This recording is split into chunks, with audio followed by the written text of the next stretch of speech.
Welcome to PhD&D on YouTube. If you haven't already seen it, I recently updated my blog with a review of the Dungeons & Dragons core rulebooks. If you're a part of the YouTube RPG Brigade on Facebook, you've probably already seen it, as I posted it yesterday and there was a good discussion going about it.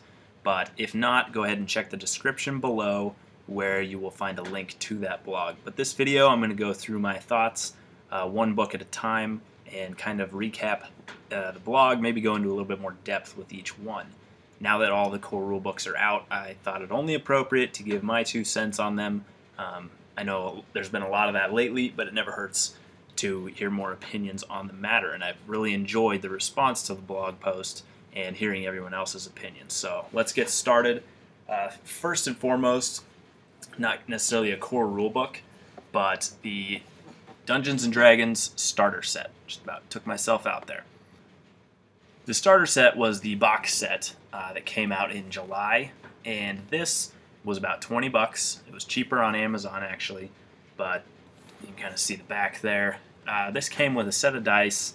It came with a pretty neat adventure, some starter rules, and then some character sheets. So it really gave us the first look, along with the D&D basic rules online, of what the game was going to look like. Now, I'll jump right into it. My rating for the starter set was a B-, and this is a good product. There's nothing wrong with this product, but it is a starter set. It's not meant to give you the complete game and everything you possibly need to run the best game ever. It is built, however, to give you what you need to run a game.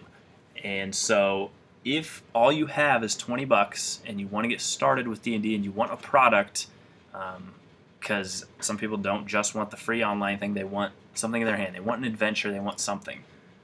This is well worth your $20, in my opinion, to get you started. However, if you can hold out for a month and get the Player's Handbook or some of the other core rule books, I would hold out for those over this. But if this is your only choice, absolutely go with it. B-, probably would have ranked it even maybe a C+ or a C as a baseline, an average to above average product. However, the adventure in this is quite interesting and has had very good reviews from everybody that has run it. And it was a very intriguing adventure for me to read through. So B- on the starter set.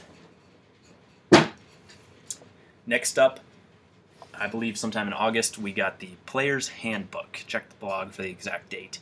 But this gave us our first real look at the system. It gave us all the character, class, and race options that were going to be released with kind of the core of the game. And it gave us a real look at exactly where they were going with backgrounds, with like downtime activities. The background mechanic hit very big with people. This gave us a huge list of the spells, the class and character options. The artwork was absolutely amazing, as was most of the books. The core rule books had amazing artwork. I'm just going to say that. Overall, the artwork was amazing. Some pieces you're going to like, some you're not, but overall it was amazing. There's a look, just real quick, at the monk page.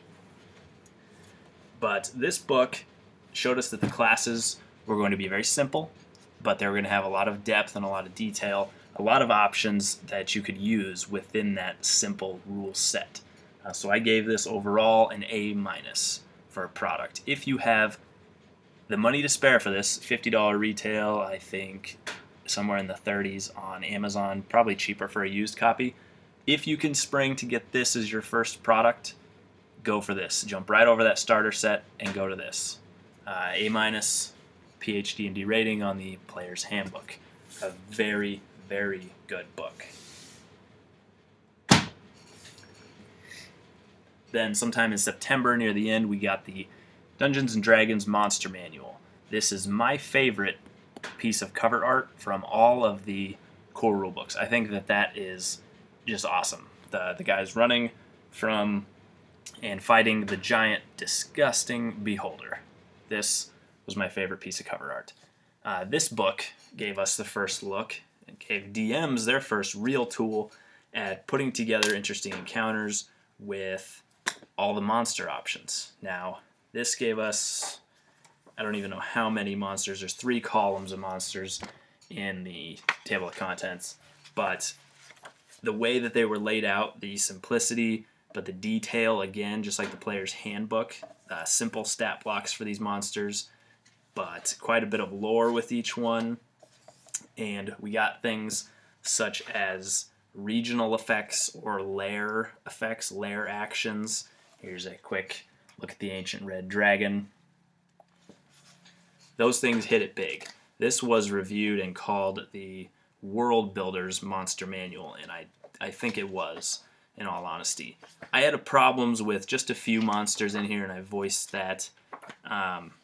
Just to name two of them, the Minotaur I thought was very limited compared to previous editions and the lore that you got with it. And the monster I was most disappointed in was probably the Oni, or the Ogre Mage, because there's so much more to Oni than what was included in this monster manual, and so I really did not like the direction they took that monster at all. But 95% of the monsters in here are done extremely well, and this does not leave out a lot of monsters. This is going to give you the majority of the iconic D&D monsters. So it's a very good book, and I give it also an A-, just like the player's handbook. Organization in here, some people didn't like. There were things that were not included, like how to actually build encounters, I believe, was a big argument I've heard. They wish it would have been included in here, or that the organization would have been different. And, you know, those are things that are their personal opinion. So I have no issues with this one. I wish there were some more templates or more options for each type of monster, but I come from 4th edition, where you've got 6 different kinds of kobolds. But the reason I did not really tack anything off the rating because of that is because this system is so simple. To do that yourself I can make tons of different builds of kobolds. I can make tons of different builds of minotaurs if I really want to. And it doesn't take much effort here, whereas in 4th edition it took a lot of work to make something new. So, A- on the monster manual. And finally, December 9th, 10 days before that, for those who have a Wizards Play Network store, the Dungeon Master's Guide drops. This was kind of the capstone, the final core rulebook to be released to show us really what the system was all about. And what we learned was that this system is yours to manipulate, yours to make into your own game. This presents sections on world building. This has a wonderful DM toolbox to do different things. It's got tons of magic items, which everybody was waiting for. And it's got an interesting section on actually variant rules, things that rule sets that you can use, that you can add to your game, but you can also be perfectly fine leaving out. And so that was a real winner with people in that regards. Some people felt it was lacking. They felt that there wasn't enough for veteran Dungeon Masters, but I think it did what it was supposed to do. It was a Dungeon Master's guide to guide you to running a good game. They may not have given specific instructions on how to build your own class or build your own race. They may not have laid it out step by step with numbers and procedures, but that would have just drawn more criticism. I think what they do is they give you kind of a loose skeleton, and they give you some tips to guide you, like a Dungeon Master's Guide should do, on how to build your own class or how to build your own race. They guide you more than lead you. If they built a certain system for building a class or building a race, then if people didn't like that system, there's something wrong. But with this, they're just giving you pieces of advice and guiding you. You can't really fault that. It's kind of in your hands. They're the guide. So I think if you want something more structured, more for veteran dungeon masters to get more out of, I think you're looking at actually a book outside the core set. I think another supplemental book could come out to benefit them. I think the core set has to speak to new players enough, and to veteran players alike, rather than just focusing on all these brand new tips for veteran players.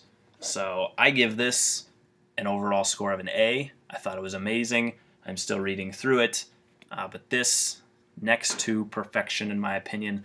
I don't give an A+ rating. I said that in the blog because Nothing is perfect. It is your job at the table to make it perfect. So, all in all, this system is next to perfect. It's as close as I'll probably give anything, because it really is a system that you can take yourself and do whatever you need to do to turn it into an A+ for your game and for your table. So again, I want to thank you for watching. If you like the video, please hit the little thumbs up, share it with your friends, and leave me a comment below on what would you rate each of those. What would you rate the starter set, the player's handbook, the monster manual, and the dungeon master's guide if you had to give it a letter grade? I'm interested to see what you have. So once again, thanks for watching, and we'll see you in the next video.